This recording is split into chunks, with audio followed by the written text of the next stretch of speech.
Saludos, te doy la bienvenida. Ponte cómodo, relájate y escucha La Cruz del Diablo. Gustavo Adolfo Bécquer. Mi abuelo se lo narró a mi padre me lo ha referido a mí, y yo te lo cuento ahora, siquiera no sea más que por pasar el rato. El crepúsculo comenzaba a extender sus ligeras alas de vapor sobre las pintorescas orillas del Segre, cuando, después de una fatigosa jornada, llegamos a Bellver, término de nuestro viaje. Bellver es una pequeña población situada a la falda de una colina, por detrás de la cual se ven elevarse, como las gradas de un colosal anfiteatro de granito, las empinadas y nebulosas crestas de los Pirineos. Los blancos caseríos que la rodean, salpicados aquí y allá sobre una ondulante sabana de verdura, parecen a lo lejos un bando de palomas que han abatido su vuelo para apagar su sed en las aguas de la ribera. Una pelada roca a cuyos pies tuercen esta su curso y sobre cuya cima se notan aún remotos vestigios de construcción, señala la antigua línea divisoria entre el condado de Urgel y el más importante de sus feudos. A la derecha del tortuoso sendero que conduce a este punto, remontando la corriente del río y siguiendo sus curvas y frondosas márgenes, se encuentra una cruz. El asta y los brazos son de hierro, la redonda base en que se apoya de mármol, y la escalinata que a ella conduce de oscuros y mal unidos fragmentos de sillería. La destructora acción de los años, que ha cubierto de orín el metal, ha roto y carcomido la piedra de este monumento, entre cuyas hendiduras crecen algunas plantas trepadoras que suben enredándose hasta coronarlo, mientras una vieja y corpulenta encina la sirve de dosel. Yo había adelantado algunos minutos a mis compañeros de viaje y, deteniendo mi escuálida cabalgadura, contemplaba en silencio aquella cruz, muda y sencilla expresión de las creencias y la piedad de otros siglos.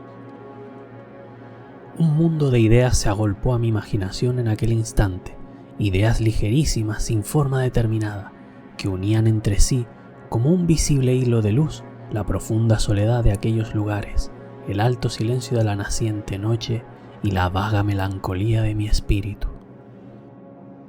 Impulsado de un sentimiento religioso, espontáneo e indefinible, eché maquinalmente pie a tierra, me descubrí y comencé a buscar en el fondo de mi memoria una de aquellas oraciones que me enseñaron cuando era niño. Una de aquellas oraciones que, cuanto más tarde se escapan involuntarias de nuestros labios, parece que aligeran el pecho oprimido y, semejantes a las lágrimas, alivian el dolor que también toma estas formas para evaporarse. Ya había comenzado a murmurarla cuando de improviso sentí que me sacudían con violencia por los hombros. Volví la cara. Un hombre estaba al lado mío. Era uno de nuestros guías, natural del país, el cual, con una indescriptible expresión de terror pintada en el rostro, pugnaba por arrastrarme consigo y cubrir mi cabeza con el fieltro que aún tenía en mis manos. Mi primera mirada, mitad de asombro, mitad de cólera, equivalía a una interrogación enérgica, aunque muda. El pobre hombre, sin cejar en su empeño de alejarme de aquel sitio, contestó a ella con estas palabras que entonces no pude comprender, pero en las que había un acento de verdad que me sobrecogió. «Por la memoria de su madre, por lo más sagrado que tenga en el mundo, señorito, cúbrase usted la cabeza y aléjese más que deprisa de esta cruz. Tan desesperado está usted que, no bastándole la ayuda de Dios, recurre a la del demonio». Yo permanecí un rato mirándole en silencio. Francamente, creí que estaba loco, pero él prosiguió con igual vehemencia. «Usted busca la frontera. Pues bien, si delante de esa cruz le pide usted al cielo que le preste ayuda, las cumbres de los montes vecinos se levantarán en una sola noche hasta las estrellas invisibles, solo porque no encontremos la raya en toda nuestra vida». Yo no pude menos que sonreírme.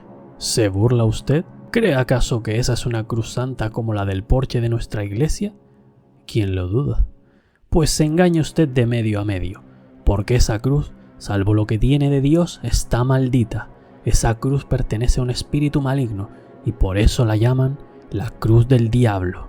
La cruz del diablo, repetí, cediendo a sus instancias, sin darme cuenta a mí mismo del involuntario temor que comenzó a apoderarse de mi espíritu y que me rechazaba como una fuerza desconocida de aquel lugar. La cruz del diablo. Nunca ha herido mi imaginación una amalgama más disparatada de dos ideas tan absolutamente enemigas. Una cruz y del diablo. Vaya, vaya. Fuerza será que en llegando a la población me expliques este monstruoso absurdo. Durante este corto diálogo, nuestros camaradas que habían montado sus cabalgaduras se nos reunieron al pie de la cruz. Yo les expliqué en breves palabras lo que acababa de sucederme. Monté nuevamente en mi rocín y las campanas de la parroquia llamaban lentamente a la oración cuando nos apeamos en el más escondido y lóbrego de los paradores de Bellver. Las llamas rojas y azules se enroscaban chisporroteando a lo largo del grueso tronco de encina que ardía en el ancho hogar. Nuestras sombras, que se proyectaban temblando sobre los ennegrecidos muros, se empequeñecían o tomaban formas gigantescas, según la hoguera despedía resplandores más o menos brillantes. El vaso de Sauco, ora vacío, ora lleno, y no de agua como Cangilón de Noria, había dado 3 veces la vuelta en derredor del círculo que formábamos junto al fuego, y todos esperaban con impaciencia la historia de la cruz del diablo, que a guisa de postres de la frugal cena que acabábamos de consumir, se nos había prometido. Cuando nuestro guía tosió por 2 veces, se echó al coleto un último trago de vino, limpióse con el revés de la mano la boca y comenzó de este modo. Hace mucho tiempo, yo no sé cuánto, pero los moros ocupaban la mayor parte de España. Se llamaban condes nuestros reyes, y las villas y aldeas pertenecían en feudo a ciertos señores que, a su vez, prestaban homenaje a otros más poderosos, cuando acaeció lo que voy a referir a ustedes. Concluida esta breve introducción histórica, el héroe de la fiesta guardó silencio durante algunos segundos, como para coordinar sus recuerdos, y prosiguió así. Pues es el caso que en aquel tiempo remoto esta villa y algunas otras formaban parte del patrimonio de un noble varón, cuyo castillo señorial se levantó por muchos siglos sobre la cresta del peñasco que baña el Segre, del cual toma su nombre. Aún testifican la verdad de mi relación algunas informes ruinas que, cubiertas de jaramago y musgo, se alcanzan a ver sobre su cumbre desde el camino que conduce a este pueblo. No sé si, por ventura o desgracia, quiso la suerte que este señor, a quien por su crueldad detestaban sus vasallos y por sus malas cualidades ni el rey admitía en la corte, ni sus vecinos en el hogar, se aburriese de vivir solo con su mal humor y sus ballesteros en lo alto de la roca en que sus antepasados colgaron su nido de piedra. Devanábase noche y día los sesos en busca de alguna distracción propia de su carácter, lo cual era bastante difícil después de haberse cansado, como ya lo estaba, de mover guerra a sus vecinos, apalear a sus servidores y ahorcar a sus súbditos. En esta ocasión, cuentan las crónicas que se le ocurrió, aunque sin ejemplar, una idea feliz. Sabiendo que los cristianos de otras poderosas naciones se prestaban partir juntos con una formidable armada a un país maravilloso para conquistar el sepulcro de nuestro Señor Jesucristo, que los moros tenían en su poder, se determinó a marchar en su seguimiento. Si realizó esta idea con objeto de purgar sus culpas, que no eran pocas, derramando su sangre en tan justa empresa, o con el de trasplantarse a un punto donde sus malas mañas no conociesen, se ignora. Pero la verdad del caso es que, con gran contentamiento de grandes y chicos, de vasallos y de iguales, allegó cuanto dinero pudo, redimió a sus pueblos del señorío mediante una gruesa cantidad, y no conservando de propiedad suya más que el peñón del Segre y las 4 torres del castillo, herencia de sus padres, desapareció de la noche a la mañana. La comarca entera respiró en libertad durante algún tiempo, como si despertara de una pesadilla. Ya no colgaban de los árboles de sus sotos, en vez de frutos, racimos de hombres. Las muchachas del pueblo no temían al salir con su cántaro a la cabeza a tomar agua de la fuente del camino, ni los pastores llevaban a sus rebaños al Segre por sendas impracticables y ocultas, temblando a encontrar a cada revuelta de la trocha a los ballesteros de su muy amado señor. Así transcurrió el espacio de 3 años. La historia del mal caballero, que solo por este nombre se le conocía, comenzaba a pertenecer al exclusivo dominio de las viejas, que en las eternas veladas del infierno las relataban con voz hueca y temerosa a los asombrados chicos. Las madres asustaban a los pequeñuelos incorregibles o llorones, diciéndoles que viene el señor del Segre, cuando he aquí que no sé si un día o una noche, si caído del cielo o abortado de los profundos, el temido señor apareció efectivamente, y como suele decirse, en carne y hueso, en mitad de sus antiguos vasallos. Renunció a describir el efecto de esta desagradable sorpresa. Ustedes se lo podrán figurar, mejor que yo pintarlo, solo con decirles que tornaba reclamando sus vendidos derechos, que si malo se fue, peor volvió, y si pobre y sin crédito se encontraba antes de partir a la guerra, ya no podía contar con más recursos que su despreocupación, su lanza y una media docena de aventureros tan desalmados y perdidos como su jefe. Como era natural, los pueblos se resistieron a pagar tributos que a tanta costa habían redimido, pero el señor puso fuego a sus heredades, a sus alquerías y a sus mieses.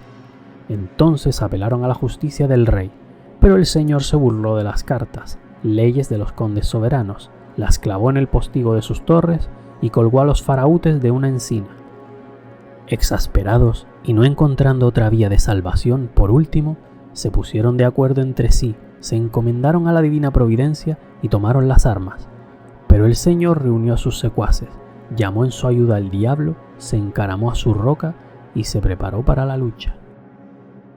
Esta comenzó terrible y sangrienta. Se peleaba con todas armas, en todos sitios y a todas horas, con la espada y el fuego, en la montaña y en la llanura, en el día y durante la noche. Aquello no era pelear para vivir, era vivir para pelear. Al caso, triunfó la causa de la justicia. Oigan ustedes cómo.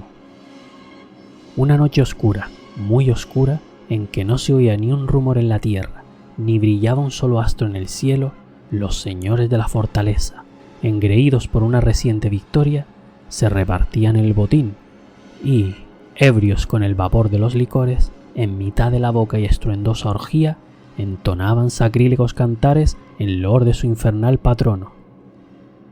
Como dejo dicho, nada se oía en derredor del castillo, excepto el eco de las blasfemias que palpitaban perdidas en el sombrío seno de la noche, como palpitan las almas de los condenados envueltas en los pliegues del huracán de los infiernos. Ya los descuidados centinelas habían fijado algunas veces sus ojos en la villa, que reposaba silenciosa, y se habían dormido sin temor a una sorpresa, apoyados en el grueso tronco de sus lanzas, cuando he aquí que algunos aldeanos, resueltos a morir y protegidos por la sombra, comenzaron a escalar el enhiesto peñón del Segre, a cuya cima tocaron a punto de medianoche. Una vez en la cima, lo que faltaba por hacer fue obra de poco tiempo. Los centinelas salvaron de un solo salto el valladar que separa el sueño de la muerte. El fuego, aplicado con teas de resina al puente y al rastrillo, se comunicó con la rapidez del relámpago a los muros, y los escaladores, favorecidos por la confusión y abriéndose paso entre las llamas, dieron fin con los habitantes de aquella guarida en un abrir y cerrar de ojos. Todos perecieron. Cuando el cercano día comenzó a blanquear las altas copas de los enebros, humeaban aún los calcinados escombros de las desplomadas torres, y a través de sus anchas brechas, chispeando al herirla la luz y colgada de uno de los negros pilares de la sala del festín, era fácil divisar la armadura del temido jefe, cuyo cadáver, cubierto de sangre y de polvo, yacía entre los desgarrados tapices y las calientes cenizas, confundido con los de sus oscuros compañeros. El tiempo pasó. Comenzaron los zarzales a rastrear por los desiertos patios, la hiedra a enredarse en los oscuros machones y las campanillas azules a mecerse colgadas de las ruinosas almenas. Los desiguales soplos de la brisa, el graznido de las aves nocturnas y el rumor de los reptiles que se deslizaban entre las altas hierbas turbaban solo de vez en cuando el silencio de la muerte de aquel lugar maldecido. Los insepultos huesos de sus antiguos moradores blanqueaban al rayo de la luna, y aún podía verse el haz de armas del señor del Segre colgado del negro pilar de la sal del festín. Nadie osaba tocarle, pero corrían mil fábulas acerca de aquel abandonado objeto, causa incesante de hablillas y terrores para los que le miraban llamear durante el día, herido por la luz del sol, o creían percibir en las altas horas de la noche el metálico son de sus piezas, que chocaban entre sí cuando las movía el viento con un gemido prolongado y triste. A pesar de todos los cuentos que a propósito de la armadura se fraguaron, y que en voz baja se repetían unos a otros los habitantes de los alrededores, no pasaban de cuentos, y el único mal positivo que de ello resultó se redujo entonces a una dosis de miedo más que regular, que cada uno de por sí se esforzaba en disimular lo posible, haciendo, como decirse suele, de tripas corazón. Si de aquí no hubiera pasado la cosa, nada se habría perdido, pero el diablo, que a lo que parece no se encontraba satisfecho de su obra, sin duda con el permiso de Dios y a fin de hacer purgar a la comarca algunas culpas, volvió a tomar cartas en el asunto. Desde este momento las fábulas, que hasta aquella época no pasaron de un rumor vago y sin viso alguno de verosimilitud, comenzaron a tomar consistencia y a hacerse de día en día más probables. En efecto, hacía algunas noches que todo el pueblo había podido observar un extraño fenómeno.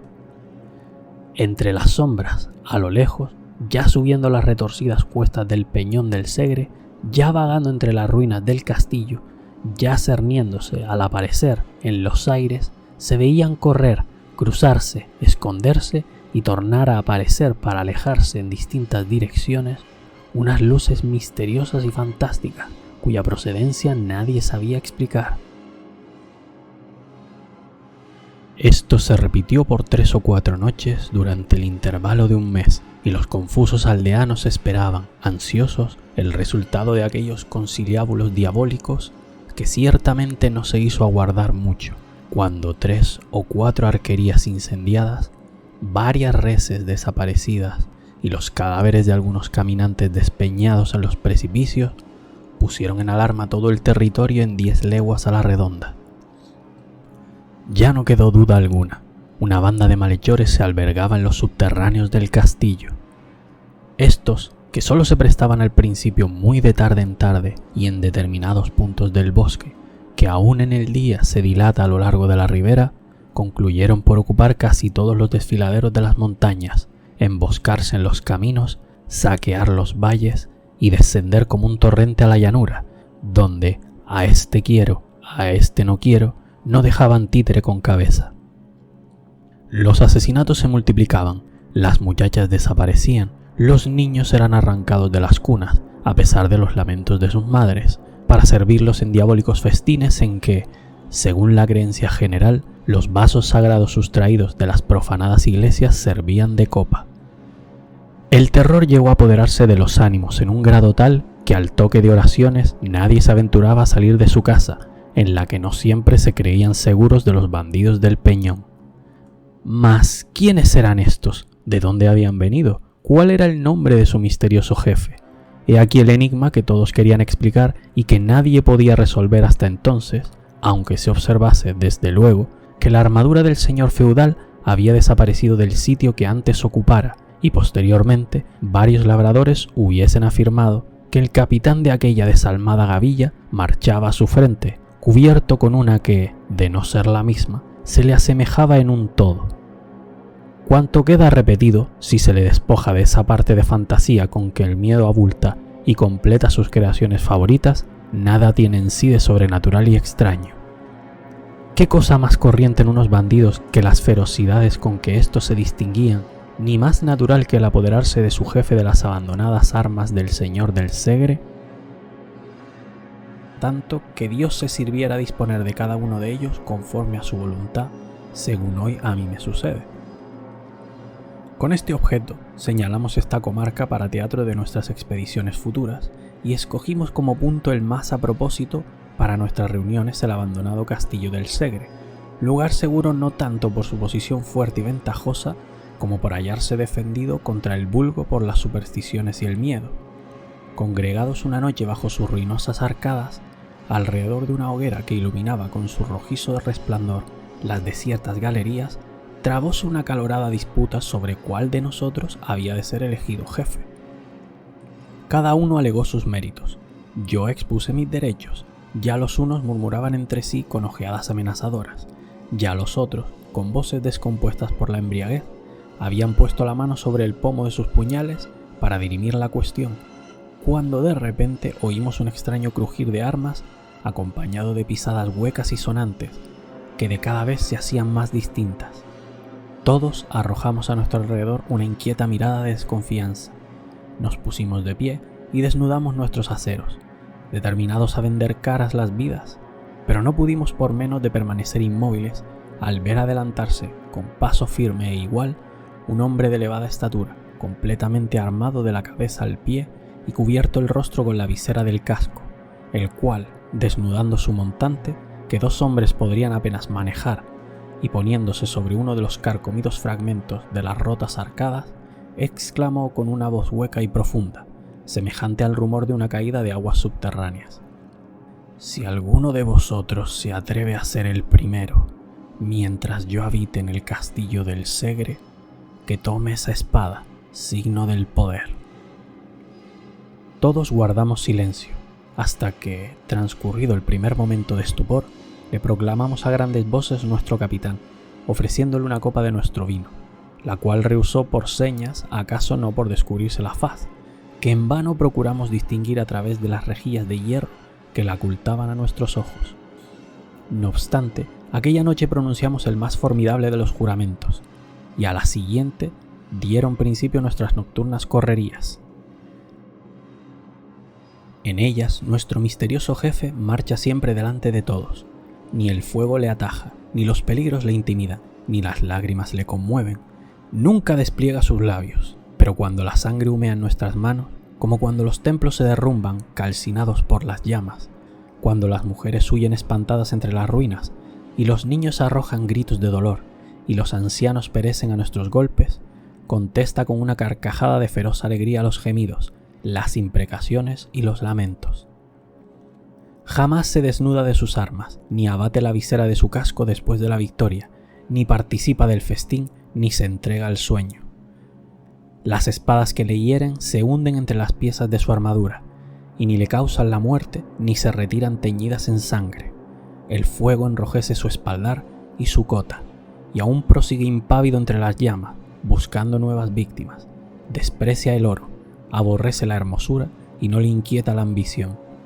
Entre nosotros, unos le creen un extravagante, otros un noble arruinado, que por un resto de pudor se tapa la cara, y no falta quien se encuentra convencido de que es el mismo diablo en persona.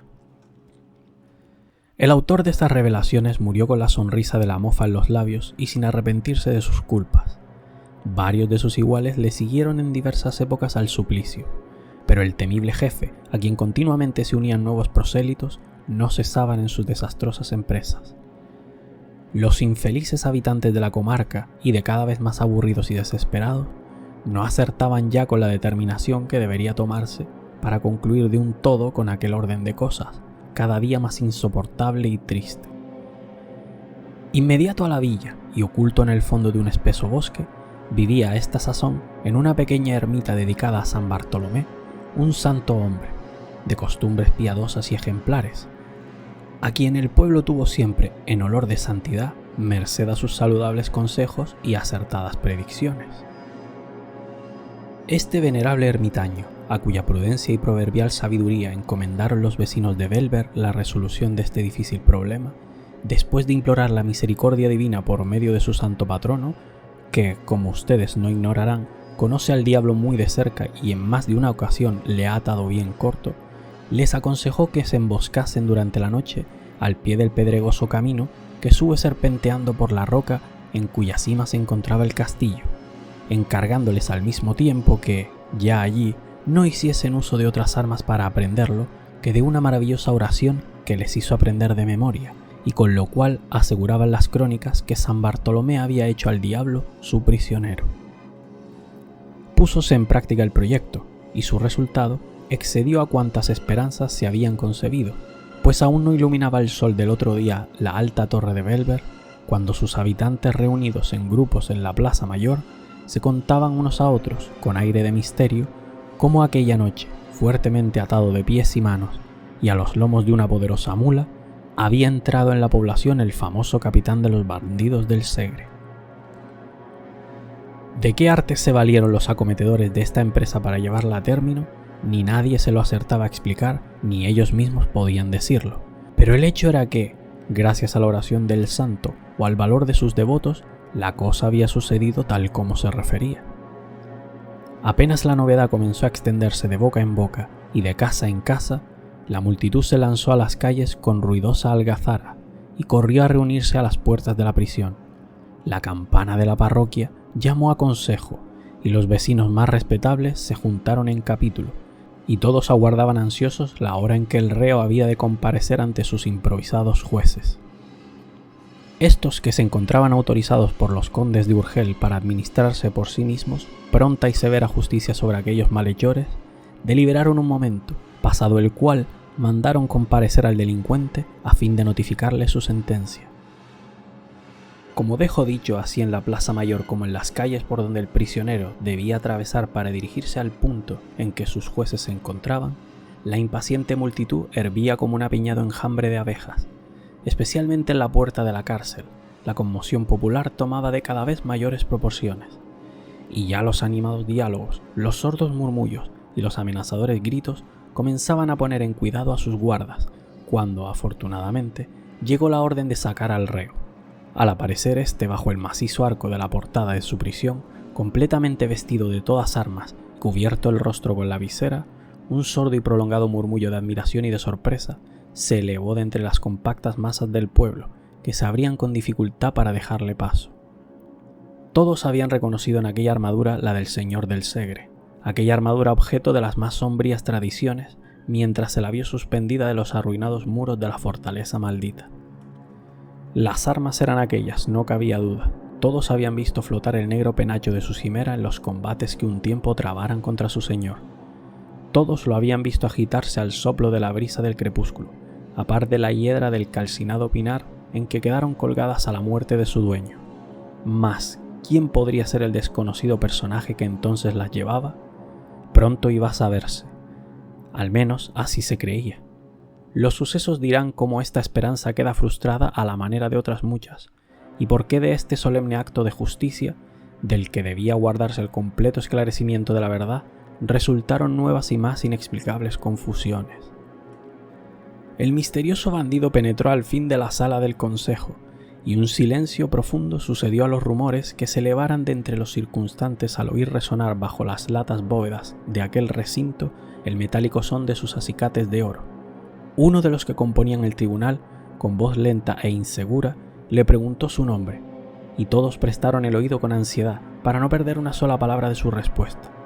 Pero el guerrero se limitó a encoger sus hombros ligeramente, con un aire de desprecio e insulto que no pudo menos de irritar a sus jueces, los que se miraron entre sí sorprendidos.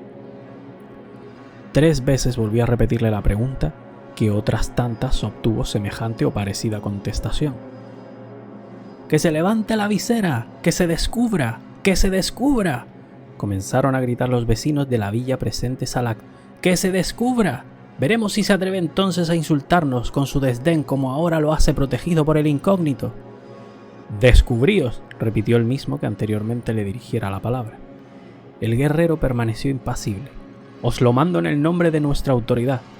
La misma contestación. En el de los condes soberanos. Ni por esas. La indignación llegó a su colmo hasta el punto que uno de sus guardas, lanzándose sobre el reo, cuya pertinacia en callar bastaría a apurar la apariencia de un santo, le abrió violentamente la visera. Un grito de general sorpresa se escapó del auditorio, que permaneció por un instante herido de un concebible estupor. La cosa no era para menos. El casco, cuya férrea visera se veía en parte levantada hasta la frente, en parte caída sobre la brillante gola de acero, estaba vacío. Completamente vacío. Cuando pasaba ya el primer momento de terror, quisieron tocarle.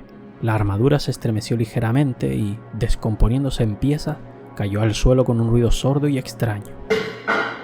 La mayor parte de los espectadores, a la vista del nuevo prodigio, abandonaron tumultuosamente la habitación y salieron despavoridos a la plaza. La nueva se divulgó con la rapidez del pensamiento entre la multitud que aguardaba impaciente el resultado del juicio, y fue tal la alarma, la revuelta y la vocería que ya a nadie cupo dudas sobre lo que de pública voz se aseguraba, esto es, que el diablo, a la muerte del señor del Segre, había heredado los feudos de Belver. Al fin se apaciguó el tumulto y decidióse volver a un calabozo la maravillosa armadura. Ya en él despacháronse 4 emisarios que, en representación de la atribulada villa, hiciesen presente el caso al conde de Urgel y al arzobispo, los que no tardaron muchos días en tornar con la resolución de estos personajes, resolución que, como suele decirse, era breve y compendiosa. «Cuélguese», les dijeron, «la armadura en la plaza mayor de la villa, que si el diablo la ocupa, fuerza le será el abandonarla o ahorcarse con ella». Encantados los habitantes de Belver con tan ingeniosa solución, volvieron a reunirse en consejo, mandaron levantar una horca en la plaza y cuando ya la multitud ocupaba sus avenidas, se dirigieron a la cárcel por las armas, en corporación y con toda la solemnidad que la importancia del caso requería. Cuando la respetable comitiva llegó al macizo arco que daba entrada al edificio, un hombre pálido y descompuesto se arrojó al suelo en presencia de los aturdidos circunstantes, exclamando con las lágrimas en los ojos: «¡Perdón, señores, perdón!». «¿Perdón? ¿Para quién?», dijeron algunos. «¿Para el diablo que habita dentro de la armadura del señor del Segre?». «Para mí», prosiguió con voz trémula el infeliz, en quien todos reconocieron al alcaide de las prisiones, «para mí, porque las armas han desaparecido». Al oír estas palabras, el asombro se pintó en el rostro de cuantos se encontraban en el pórtico, que mudos e inmóviles hubieran permanecido en la posición en que se encontraban, Dios sabe cuánto, si la siguiente relación del guardián no las hubiera hecho agruparse en su alrededor para escuchar con avidez. «Perdonadme, señores», decía el pobre alcaide, «perdonadme y yo no os ocultaré nada, siquiera sea en contra mía». Todos guardaban silencio y él prosiguió así: «Yo no acertaré ninguna a dar la razón, pero esle el caso que la historia de las armas vacías me pareció siempre una fábula tejida en favor de algún noble personaje, a quien tal vez altas razones de conveniencia pública no permitían descubrir ni castigar. En esta creencia estuve siempre, creencia en que no podía menos de confirmarme la inmovilidad en que se encontraban desde que por segunda vez tornaron a la cárcel traídas del consejo. En vano una noche y otra, deseando sorprender su misterio, si misterios en ella sabía, me levantaba poco a poco y aplicaba el oído a los intersticios de la ferrada puerta de su calabozo.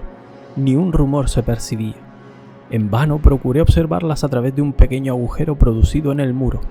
Arrojadas sobre un poco de paja y en uno de los más oscuros rincones, permanecían un día y otro descompuestas e inmóviles. Una noche, por último, aguijoneado por la curiosidad y deseando convencerme por mí mismo de que aquel objeto de terror nada tenía de misterioso, encendí una linterna, bajé a las prisiones, levanté sus dobles aldabas y, no cuidando siquiera, tanta era mi fe en que todo no pasaba de un cuento, de cerrar las puertas tras de mí, penetré en el calabozo. Nunca lo hubiera hecho. Apenas anduve unos pasos, la luz de mi linterna se apagó por sí sola y mis dientes comenzaron a chocar y mis cabellos a erizarse. Turbando el profundo silencio que me rodeaba, había oído como un ruido de hierros que se removían y chocaban al unirse entre las sombras. Mi primer movimiento fue arrojarme a las puertas para cerrar el paso, pero al asir sus hojas, sentí sobre mis hombros una mano formidable cubierta con un guantelete que, después de sacudirme con violencia, me derribó sobre el dintel. Allí permanecí hasta la mañana siguiente, que me encontraron mis servidores falto de sentido y recordando solo que después de mi caída había creído percibir confusamente como unas pisadas sonoras, al compás de las cuales resonaba un rumor de espuelas que poco a poco se fue alejando hasta perderse. Cuando concluyó el alcaide, reinó un silencio profundo, al que se siguió luego un infernal concierto de lamentaciones, gritos y amenazas. Trabajo costó a los más pacíficos el contener al pueblo que, con la novedad, pedía a grandes voces la muerte del curioso autor de su nueva desgracia. Al cabo logróse apaciguar el tumulto y comenzaron a disponerse a una nueva persecución. Esta obtuvo también un resultado satisfactorio. Al cabo de unos días, la armadura volvió a encontrarse en poder de sus perseguidores. Conocida la fórmula, y mediante la ayuda de San Bartolomé, la cosa no era ya muy difícil. pero aún quedaba algo por hacer, pues en vano, a fin de sujetarla, la colgaron de una horca. En vano emplearon la más exquisita vigilancia con el objeto de quitarle toda ocasión de escarparse por esos mundos. En cuanto a las desunidas armas, veían 2 dedos de luz que se encajaban, y poco a poco volvían a tomar el trote y a emprender de nuevo sus excursiones por montes y llanos, que era una bendición del cielo. Aquello era el cuento de nunca acabar. En tan angustiosa situación, los vecinos se repartieron entre sí las piezas de la armadura, que acaso por 100ª vez se encontraba en sus manos, y rogaron al piadoso eremita, que un día los iluminó con sus consejos, decidiera lo que debía hacerse con ella. El santo varón ordenó al pueblo una penitencia general. Se encerró por 3 días en el fondo de la caverna que le servía de asilo, y al cabo de ellos dispuso que se fundiesen las diabólicas armas, y con ellas y algunas sillares del castillo del Segre se levantase una cruz. La operación se llevó a término, aunque no sin que nuevos y aterradores prodigios llenasen de pavor al ánimo de los consternados habitantes de Bellver. En tanto que las piezas arrojadas a las llamas comenzaban a enrojecerse, largos y profundos gemidos parecían escarparse de la ancha hoguera, de entre cuyos troncos saltaban como si estuvieran vivas y sintiesen la acción del fuego. Una tromba de chispas rojas, verdes y azules danzaban en la cúspide de sus encendidas lenguas, y se retorcía crujiendo como si una legión de diablos cabalgando sobre ellas pugnasen por libertar a su señor de aquel tormento. Extraña, horrible fue la operación en tanto que la candente armadura perdía su forma para tornarla de una cruz. Los martillos caían resonando con un espantoso estruendo sobre el yunque, al que 20 trabajadores vigorosos sujetaban las barras del hirviente metal, que palpitaba y gemía al sentir los golpes. Ya se extendían los brazos del signo de nuestra redención, ya comenzaba a formarse la cabecera, cuando la diabólica y encendida masa se retorcía de nuevo como una convulsión espantosa, y rodeándose al cuerpo de los desgraciados que pugnaban por desasirse de sus abrazos de muerte, se enroscaba en anillos como una culebra o se contraía en zigzag como un relámpago.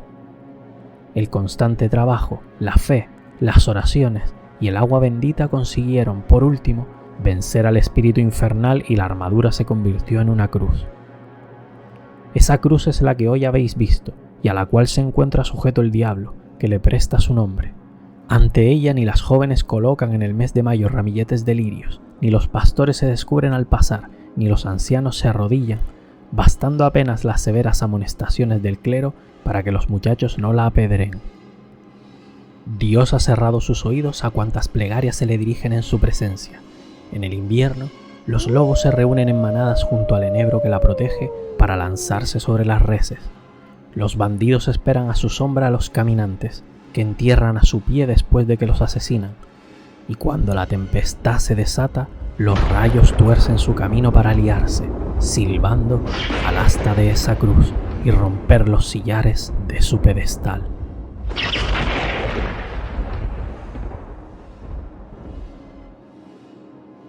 Espero que te haya gustado. Esto ha sido La Cruz del Diablo. Hasta la próxima.